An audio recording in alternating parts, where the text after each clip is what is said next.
ప్రభునందు ప్రియమైన దేవుని పిల్లారా, ఈరోజు క్రైస్తవులుగా మీకు ఒక సంఘటన తెలియజేయాలని ఇష్టపడుతున్నాను. క్రైస్తవులందరం ఒకటే అంటాం, క్రైస్తవులందరం సహోదరులు అంటాం.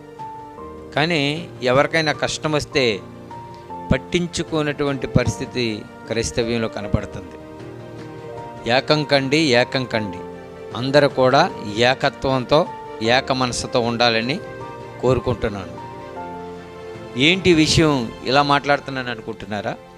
తెలంగాణ రాష్ట్రం చేవెళ్ళ నియోజకవర్గానికి చెందిన శంకరంపల్లి మండలం జన్వాడ విలేజ్లో జరిగినటువంటి ఘోర ప్రమాదం. ఏంటి ఆ ప్రమాదం అనుకుంటున్నారా? అక్కడ మెథడిస్ట్ చర్చ్ అని ఒకటి ఉంది. ఆ చర్చిలో మరి క్రైస్తవులు ఆ చర్చ్ ముందు సీసీ రోడ్డు వేయడానికి ప్రభుత్వం వారు మరి ఆదేశించిన మేరకు మరి ఆ రోడ్డు విషయంలో మరి కొంతమంది హైందవ సహోదరులు రావడం, అక్కడ మరి వాగ్వాదం జరగడం, ఆపై మరి చర్చిలో ఉన్న వారి మీదకి దౌర్జన్యంగా వెళ్ళి, మీరు వీడియో క్లిప్పింగ్లో చూద్దరు కానండి, ఎంత దారుణాతి దారుణంగా అంటే సుమారుగా 10 మందికి పైనే మరి కొట్టడం జరిగింది.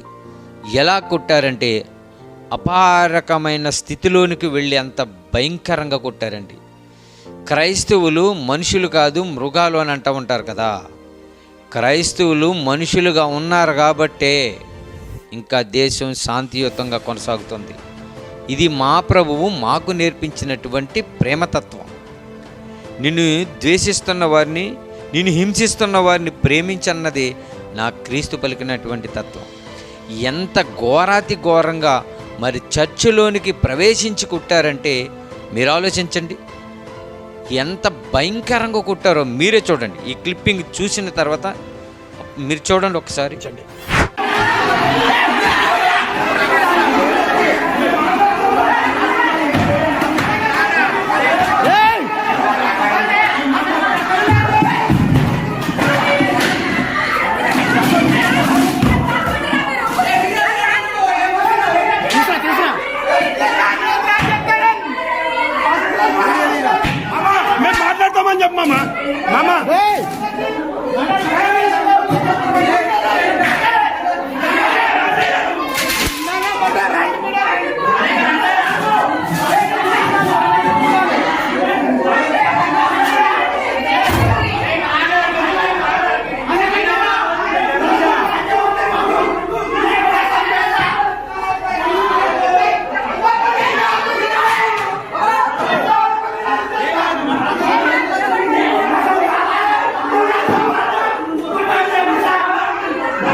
క్రైస్తవులు మేల్కొనేటువంటి సమయం వచ్చింది.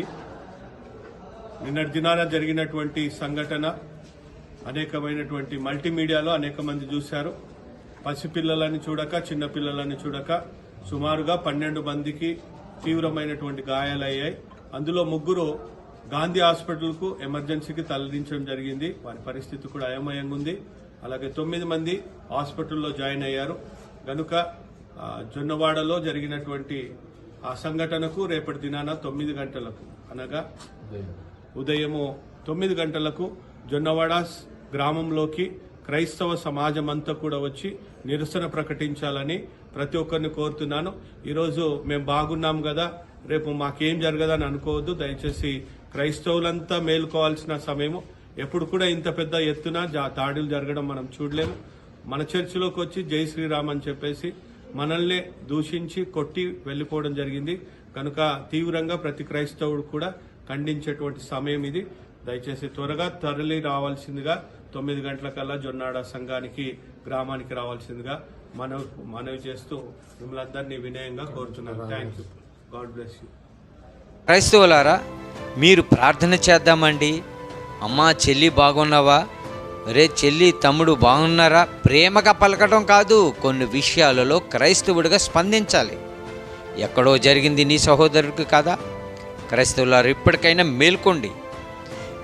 నీలో ఉన్నది క్రీస్తు రక్తమైతే, నీలో ఉన్నది ఆ క్రీస్తు పౌరుషం అయితే ఏది ఈ యూట్యూబ్లో, ఈ వాట్సాప్లో ఇన్ని మెసేజ్ ఇంత హల్చల్ చేస్తుంది కదా. అంతా జరిగిపోయిన తర్వాతే వస్తారు ఎప్పుడైనా పోలీసులు, ఎందుకంటే ముందుగా వాళ్ళకి తెలియదు కనుక. దేవుని పిల్లలారా, మీరు ఆలోచించండి. క్రైస్తవులారా, ఏకంకండి. ఎవరికి వాళ్ళే ఇది సంపాదించుకునే సమయం కాదు. కార్పొరేట్ సేవకులారా, మీరు చేతులు బిగించండి. మీరు తలుచుకుంటే అవ్వనిదేదీ లేదు, కానీ మీరు పట్టించుకోవటం లేదు. మీరు బడా పాస్టర్లు కాబట్టి మీరు పెద్దవారిని చూసుకుంటున్నారే తప్ప మీరు పేదవారిని చూడటం లేదు. అందుకనే క్రైస్తవ్యంలో ఈ భిన్నమైనటువంటి పరిస్థితులు ఉన్నాయి కాబట్టి ఎదుటివారు వచ్చి మన మీద దౌర్జన్యంగా కొట్టడానికి అధికారం ఉంది. మనమందరం క్రైస్తవులు ఎక్కడున్నా ఒక యూనిటీగా ఉంటారు.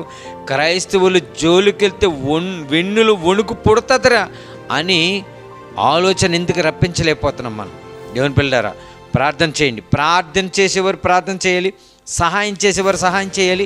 అక్కడికి వెళ్ళాలనుకున్న వాళ్ళు ఖచ్చితంగా అందరం వెళ్ళాలి. మనం వాళ్ళకి సపోర్ట్లు ఇవ్వాలి. ఫోన్ చేయండి, మాట్లాడండి, ధైర్యపరచండి. దేవుని యందు మరి ముఖ్యంగా ప్రార్థన చేయండి. దేవునికి ప్రార్థన చేయండి. ఎందుకని వాళ్ళని శిక్షించమని కాదు, వాళ్ళు మార్పు చెందాలని, అక్కడ యొక్క శాంతియుతం జరగాలని. ఇలాంటివి ఎప్పుడు కూడా మళ్ళీ పునరం కావకోకుండా ఉండాలంటే ఖచ్చితంగా మనం దీని మీద మరి తగినటువంటి చర్యను తీసుకోవాలి. ప్రభుత్వం వారు ఏం చేస్తున్నారు, చట్టాన్ని ఏదైనా ఒకవేళ క్రైస్తవులే తప్పు చేసినా, హైందవులు ఎవరు తప్పు చేసినా భారత రాజ్యాంగం ప్రకారము చట్టం దగ్గరికి వెళ్ళి మనం కేసు పెట్టాలి. కనుక చట్టం దగ్గరికి వెళ్ళకోకుండా నీ అంతటా నువ్వు నీ క్రూరత్వాన్ని ప్రదర్శించావంటే ఏమంటే అక్కడ మనుషులు కొడుతున్నారా, పశువులు కొడుతున్నారు? వాళ్ళు మనుషులు కొడుతున్నారండి. కుట్టేటప్పుడు ఆ రక్తం చిందేటప్పుడు ఏమి జాలి దయలేదండి వీళ్ళకి, జాలి దయలేదు వీళ్ళకి. ఎంత క్రూరత్వంతో నిండిపోయారు ఆలోచించండి. వీళ్ళ మనసులు ఎలా ఉన్నాయో మీరు ఆలోచించండి. దేవుని పిల్లలు ఎలా ఊరుకుంటే ఇంకా నువ్వు పెంచి మీరిపోయి చివరికి ఏం చేస్తానంటే వీళ్ళ రాజ్యాంగాన్ని చేతులు పెట్టుకున్నట్టు, రాజ్యాంగం వీళ్ళొక్కరికే రాసినట్టుగా.